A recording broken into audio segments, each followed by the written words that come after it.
Assalamualaikum warahmatullahi wabarakatuh. Perkenalkan, nama saya Aprilia Wahyuni Fitri MPT. Saya adalah salah satu dosen Prodi Pendidikan Anak Usia Dini Fakultas Keguruan dan Ilmu Pendidikan Universitas Ma'arif Nahdlatul Ulama Kebumen. Pada kesempatan ini, saya akan memaparkan salah satu mata kuliah yang saya ampu, yaitu tumbuh kembang anak usia 5-6 tahun. Mata kuliah ini merupakan mata kuliah wajib yang berbobot 2 SKS. Luaran mata kuliah ini adalah yang pertama, mahasiswa mampu memahami, yang kedua adalah mahasiswa mampu menganalisis pertumbuhan dan perkembangan anak khususnya usia 5-6 tahun. Capaian pembelajaran yang ditekankan pada mata kuliah ini yang pertama adalah menunjukkan sikap bertanggung jawab atas pekerjaan bidang keahliannya secara mandiri. Yang kedua, menguasai secara mendalam konsep dan teori pertumbuhan dan perkembangan anak usia dini untuk kepentingan pendidikan dan pembelajaran. Yang ketiga, mampu menerapkan pemikiran logis, kritis, sistematif, dan inovatif dalam konteks pengembangan atau implementasi ilmu pengetahuan dan teknologi yang memperhatikan dan menerapkan nilai humaniora yang sesuai dengan bidang keahliannya. Yang keempat adalah mampu memberikan stimulasi dan motivasi untuk pengembangan potensi anak usia dini. Pada cuplikan video pembelajaran yang akan ditampilkan adalah pertemuan kuliah pada materi faktor-faktor yang mempengaruhi tumbuh kembang anak usia dini. Metode pembelajaran yang saya gunakan adalah DIA, Delivery Interaction Assessment. Delivery adalah dosen menyampaikan materi kepada mahasiswa sesuai dengan materi RPS. Yang kedua adalah interaction, membangun interaksi antara dosen mahasiswa, mahasiswa dengan mahasiswa, mahasiswa dengan sumber belajar. Dan yang terakhir adalah assessment, teknik mengukur sejauh mana kemampuan mahasiswa pada materi yang telah dipelajari menggunakan tanya jawab, kuis maupun penugasan. Berikut ini adalah cuplikan video pembelajaran mata kuliah tumbuh kembang anak usia 5-6 tahun. Selamat menyaksikan. Oke, sudah siap untuk perkuliahan hari ini? Sudah. Kalau sudah siap, dipersiapkan alat tulisnya mbak-mbak semua. Tuh HP tolong dimasukkan dulu. Nanti kalau butuh sumber ajar buku HP baru dikeluarkan. Oke. Sudah masuk semua? Sudah. Baik, sebelum kita mulai perkuliahan hari ini, kita berdoa dulu. Berdoa dipersilakan. Selesai. Assalamualaikum warahmatullahi wabarakatuh. Waalaikumsalam warahmatullahi wabarakatuh. Selamat siang semua. Siang, Bu. Gimana kabarnya? Alhamdulillah, luar biasa. Allahu Akbar. Ikut sekali ya, mahasiswa PAUD memang selalu semangat. Oke. Hari ini pertemuan kedua ya, materi yang kita pelajari yaitu faktor-faktor mempengaruhi tumbuh kembang anak. Nah, sebelum kita pelajari materi kedua ini, Ibu mau recalling dulu nih pertemuan pertama yang kemarin kita bahas terkait dengan hakikat pertumbuhan dan perkembangan anak usia dini. Ada yang masih ingat apa itu pertumbuhan, apa itu perkembangan? Yuk, tunjuk jari siapa yang ingat? Pipit, Kalau pertumbuhan itu lebih ke fisik, Bu, dan jadi bisa diukur menggunakan angka, contohnya kayak berat badan, tinggi badan, terus tingkat kepala. Oke, jadi kalau pertumbuhan itu lebih kepada perubahan fisik yang terlihat dan kuantitatif ya. Nanti kayak tinggi badan, berat badan, lingkar kepala ya, dan masih banyak lagi. Kemudian perkembangan. Ada yang masih ingat? Oke, Mbak Dila. Kalau perkembangan itu lebih ke kematangan menuju dewasa. Jadi contohnya seperti ketika bayi dulu yang pertama masih bisa merangkak, setelah itu lanjut lagi bisa berdiri, terus jalan, kemudian ada perkembangan kemampuan sebagai anak, terus seperti itu ya. Jadi kalau perkembangan itu lebih kepada perubahan kemampuan dari yang belum bisa jadi bisa. Yang tadi dikatakan merangkak tiba-tiba jadi bisa berjalan, yang tidak bisa berkata jelas jadi bisa berkata jelas, itu salah satu yang namanya perkembangan. Saya rasa kalian semua sudah paham ya terkait dengan pertumbuhan sama perkembangan. Jadi kita bisa lanjut lagi ke materi kedua terkait dengan faktor-faktor yang mempengaruhi tumbuh kembang anak. Nah, sering banget nih ya terjadi di lapangan ya. Saya juga sering mendengar ya tetangga-tetangga, ibu-ibu tetangga pada nanya, kok bisa ya anak saya itu sudah bisa jalan, tapi belum bisa ngomong. Anak saya itu berat badannya itu sudah 10 kilo, tapi kok belum bisa merangkak dan berjalan. Itu kan suatu hal yang sering jadi permasalahan di masyarakat. Nah, mereka tidak tahu apakah faktor-faktor apakah yang mempengaruhi pertumbuhan sama perkembangan anak itu, mereka nggak tahu. Nah, pada mata kuliah ini akan kita bahas. Ya, sama seperti halnya perkuliahan ibu sebelumnya, ibu kan lebih memfokuskan apa sih yang akan kalian ingin pelajari pada hari ini. Ibu kasih kesempatan untuk tiga doang ya, yang mau maju ke depan. Monggo yang mau menulis kira-kira hari ini kita mau belajar apa. Siapa? Saya. Aku. Banyak sekali ya. Oke, ibu pilih aja ya. Mbak Roisna, Mbak Dike sama Mbak Laili. Oke, silakan. 3 pertanyaan ya. Ya besok lagi, nggak apa-apa. Seperti itu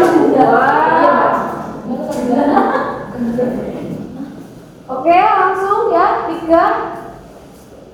Judulnya dulu Mbak di atas. Bisa nggak Mbak Wisna? Faktor-faktor yang mempengaruhi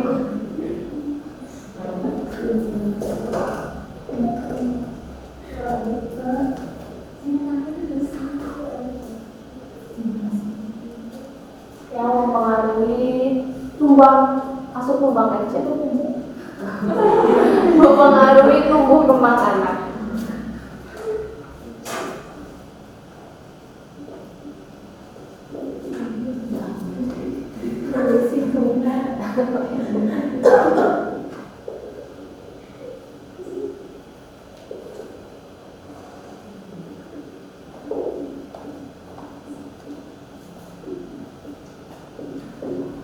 Oke, terima kasih Mbak Dike. Terima kasih Mbak Laili. Ya Mbak Roisna. Oke, nanti ibu bagi menjadi 3 kelompok. Nanti penentu kelompoknya mau ibu atau kalian? Ibu aja. Ibu aja yang menentukan ya. Oke, mau Mbak Roisna dulu sampai selesai dulu soal.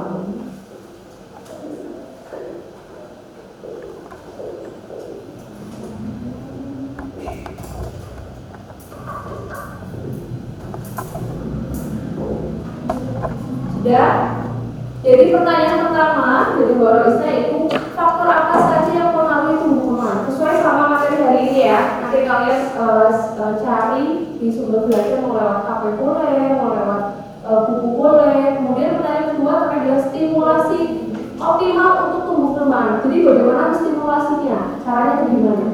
Kemudian yang ketiga adalah apa permasalahan tumbuh kembang? Ya, permasalahan apa saja sih yang sering terjadi pada tumbuh kembang?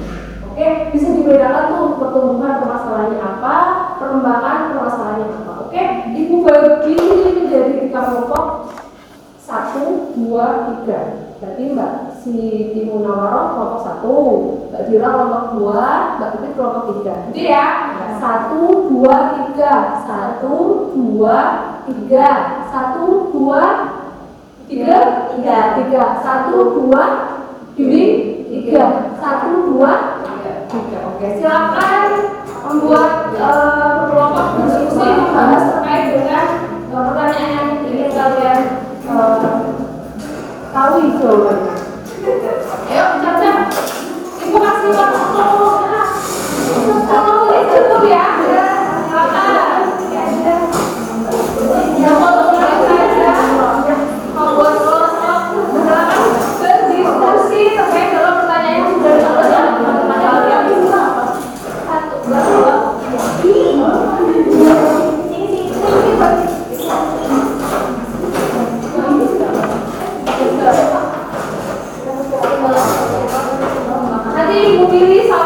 ya. Siap program untuk lagi presentasi jawabannya. Oke?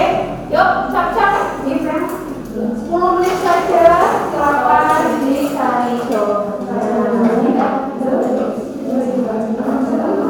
Boleh pakai HP ya, dari nggak apa-apa. Boleh pakai buku nggak apa-apa.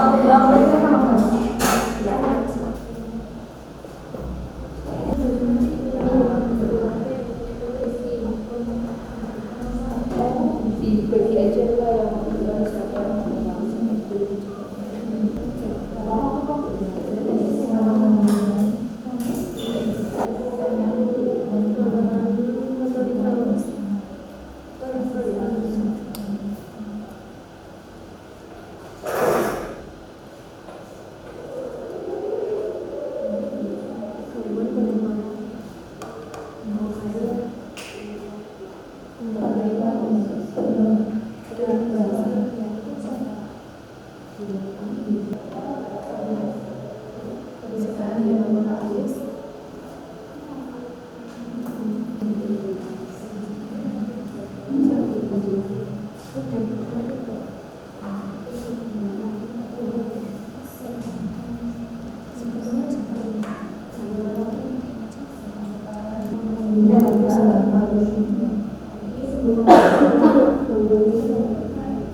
Oke, dan cukup ya? Kelompok 1 sudah? Kelompok 2 sudah? Oke, kelompok 3 udah ya? Sudah. Oke. Sebelum ibu menunjuk, ada yang mau presentasi dari kelompok? Apa ibu yang tunjuk? Iya, ibu aja. Oke, kelompok 1 yang sana ini. Sini. Oke. Baru Isna aja. Ini kelompok 1. Kelompok 2. Ini kelompok 2. Ya. Umi dulu ya. Umi biar semangat. 3 saya mau 3. Yuk, saya persilakan langsung saja kelompok 1 baru Isna menjelaskan apa yang kalian dapatkan dari diskusi tadi.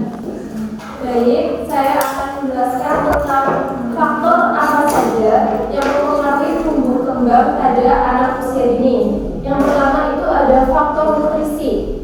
Karena dengan asupan gizi yang cukup dan seimbang itu bisa mempengaruhi tumbuh kembang anak menjadi lebih baik. Yang kedua ada faktor genetik. Yang ketiga ada kesehatan ibu selama mengandung. Itu juga mampu mempengaruhi tumbuh kembang pada anak. Selanjutnya ada stimulasi dan pendidikan dini yang diberikan kepada anak. Selanjutnya ada kasih sayang dan hubungan emosional. Selanjutnya ada kesehatan mental dan juga fisik anak. Yang selanjutnya ada sosioekonomi. Yang ke-9 ada kebiasaan dan juga pola asuh yang diterapkan pada anak itu. Yang terakhir ada budaya dan nilai-nilai sosial yang diterapkan di lingkungan maupun di keluarga tersebut. Oke, ikut tepuk tangan untuk sekali ya. Saya persilakan duduk lagi. Selanjutnya Umi, dipersilahkan. Ya, saya akan menjawab pertanyaan yang kedua, yaitu stimulasi optimal untuk tumbuh kembang anak PAUD. Yang pertama itu stimulasi perkembangan anak dulu ya. Ini sesuai dengan umurnya banyak, jadi disebutkan beberapa saja. Yang pertama itu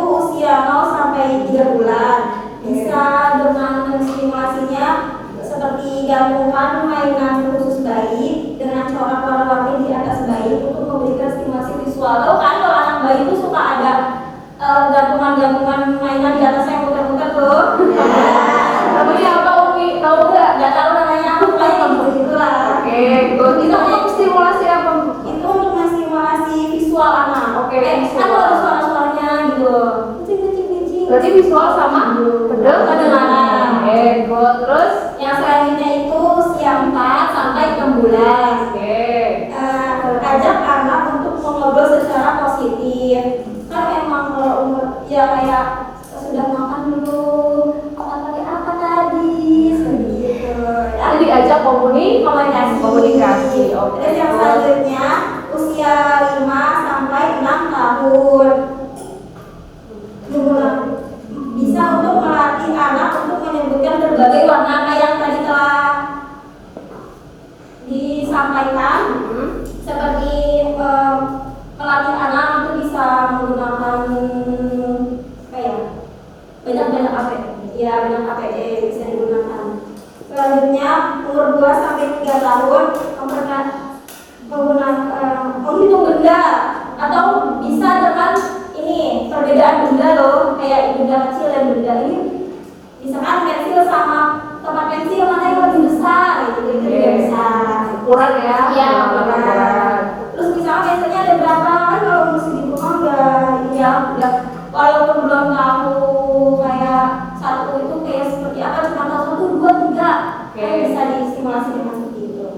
Yang selanjutnya umur 1 sampai 5 tahun memberikan stimulasi dini dengan perubahan sayang dan kegembiraan. Jangan sampai belum kentom ya teman-teman. Bahasa saya. Oke. Jadi mungkin ada salah ucap kali ya, bukan 5 sampai 6 tahun, harus 4 sampai 6 belum, kok 5 sampai 6 tahun. Harusnya mungkin iya. 1 sampai 5 4 sampai 5 tahun. Enggak, harusnya mungkin 6 sampai 1 tahun. Bisa ucap malah 5 sampai 6 tahun. Oke. Maaf ya teman-teman. Lanjut lagi ya, Yang siapa? selanjutnya itu ada stimulasi untuk pertumbuhan. Di sini ada yang pertama itu stimulasi fisik. Berikan kesempatan pada anak untuk bergerak, bermain di luar ruangan, aktivitas seperti berlari, memanjat, dan bermain bola. Jadi kalau misalkan anaknya main kotor-kotoran itu jangan dilarang ya ibu. Itu kotor itu nanti nggak apa-apa, itu ada stimulasi. Jadi jangan dilarang ya.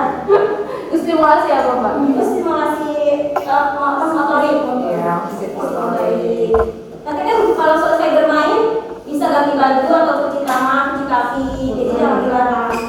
Sebenarnya penting pokoknya kalau habis bermain itu dibersihkan lagi. Yang selanjutnya stimulasi kognitif. Membaca dan bercerita itu bisa dilakukan kayak pembiasaan ya sebelum tidur, didongengin. Terus bisa kan kalau anak kecil itu emang lagi lincah-lincahnya bertanya, nanti misalkan dongeng tentang kancil, ibu-ibu emang kancil seperti ini ya, iya kita tanya jawab, itu juga itu juga mengasah bahasanya juga.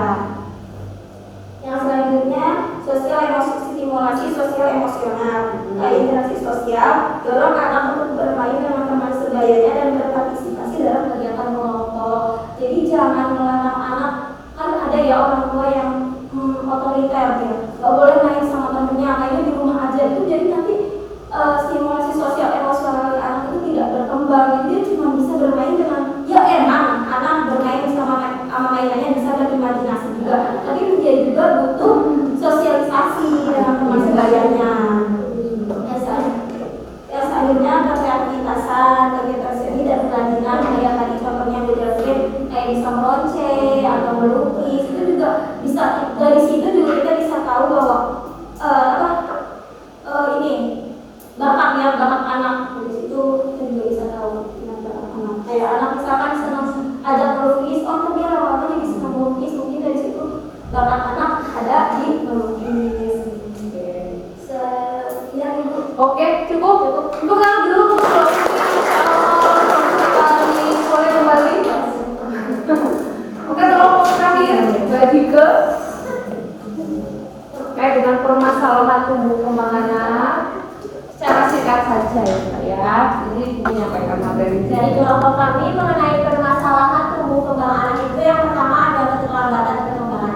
Jadi kalau misalnya ada permasalahan dalam tumbuh kembang anak, pastinya nanti anak mengalami keterlambatan dalam perkembangan. Misalnya bahasa, nanti jadi anaknya speech delay. Terus nanti ada gangguan perkembangan kayak autis. Jadi karena sosialnya kurang dan sebagainya, itu malah mengganggu perkembangan yang lain. Terus ada masalah kesehatan. Misalnya kayak kurang gizi, nanti anaknya jadi kekurangan gizi, terus jadi letih, lesu, terus jadi ada lagi juga kesulitan dalam interaksi sosial dan emosional karena tadi juga screen time. Selain speech delay, nanti juga sosial emosionalnya anak itu kurang karena kan waktu cuma satu arah, dua arah, jadi nggak ada interaksi kayak tanya jawab. Terus hanya itu juga ada faktor lingkungan. Selain dari lingkungan dalam rumah, lingkungan luar rumah juga mempengaruhi tumbuh kembang anak. Permasalahannya misalnya kayak peran orang tuanya itu kurang. Walaupun anaknya misalnya dititipin baby sister atau nanti dititipin di sekolah yang khusus anak, misalnya nanti itu pun juga kurang ya kasih sayangnya karena orang tua tuh cuma taunya berbayar dan sebagainya tanpa tahu tuh tumbuh kembangnya anak sebenarnya anak itu udah sampai mana sih, bisa apa sih. Nah, terus selain itu juga ada faktor genetik kayak misalnya turun-temurun, misalnya penyakit dari orang tuanya atau dari mbahnya itu kan nanti bisa turun ke anaknya. Ya. Terima kasih. Terima kasih Mbak Tika. Penjelasan 3 teman kalian tadi, ada yang mau ditanyakan nggak? Atau mau menanggapi? Ada? Kalau tidak, Ibu akan menyampaikan materi ya terkait dengan faktor-faktor mempengaruhi tumbuh kembang anak. Ya, boleh diposisikan kembali tempat duduknya. Jadi tadi sudah dibahas sedikit sama Mbak Roisna ya terkait dengan faktor-faktor yang mempengaruhi tumbuh kembang anak ya, sudah banyak sekali. Tapi Ibu akan menjelaskan secara sedikit saja, memperkuat ya pemahaman yang tadi sudah dijelaskan oleh Mbak Roisna. Oke, boleh siapkan catatannya, nggak masalah.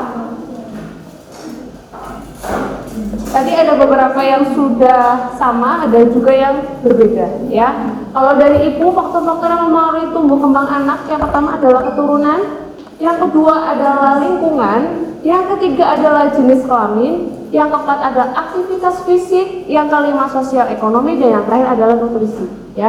Tadi penjelasan Mbak Rosa lebih lengkap lagi, tapi cuma paling penyebutan belum dengan pembahasan ya Mbak ya. Nanti lebih lanjut lagi saja nggak apa-apa.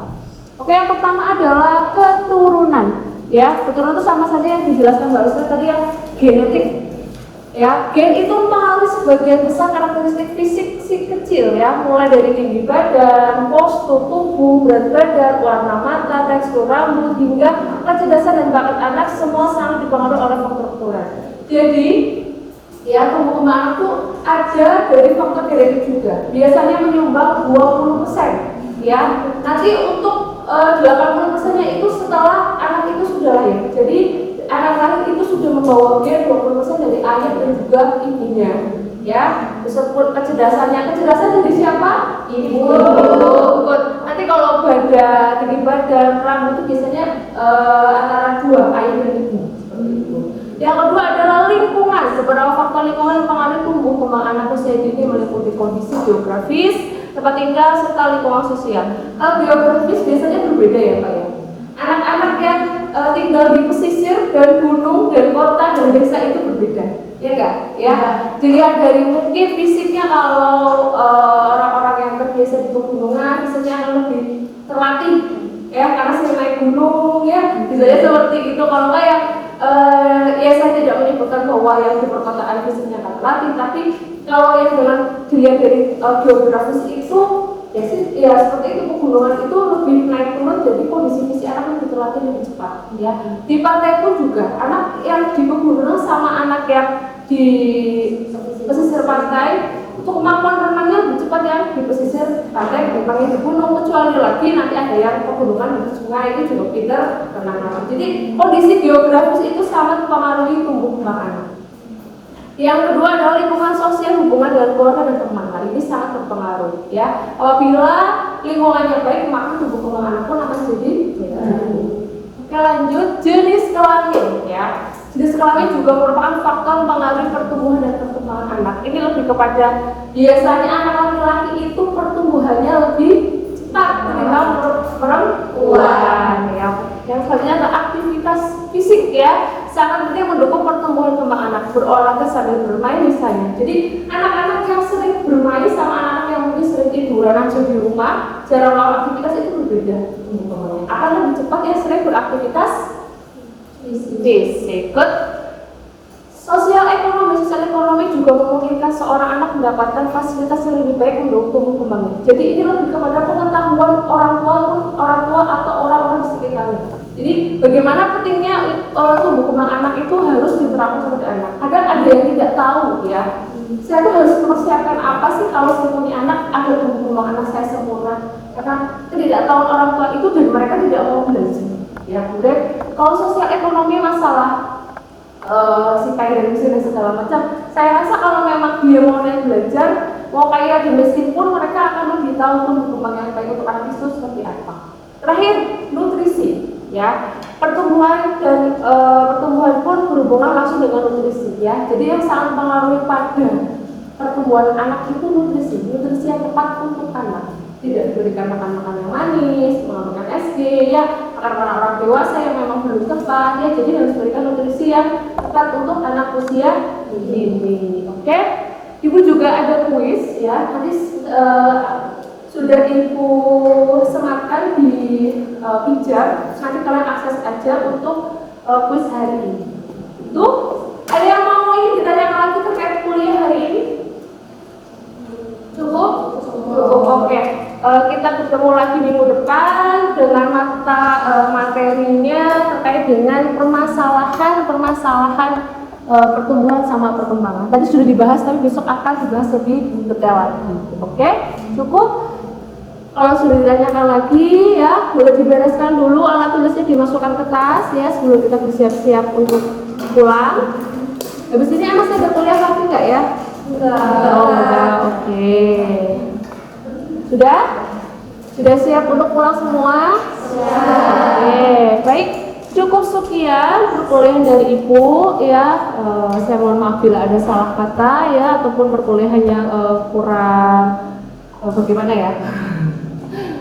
Kurang menyenangkan atau tidak, saya mohon maaf. Kurang lebih saya mohon maaf. Wassalamualaikum warahmatullahi wabarakatuh.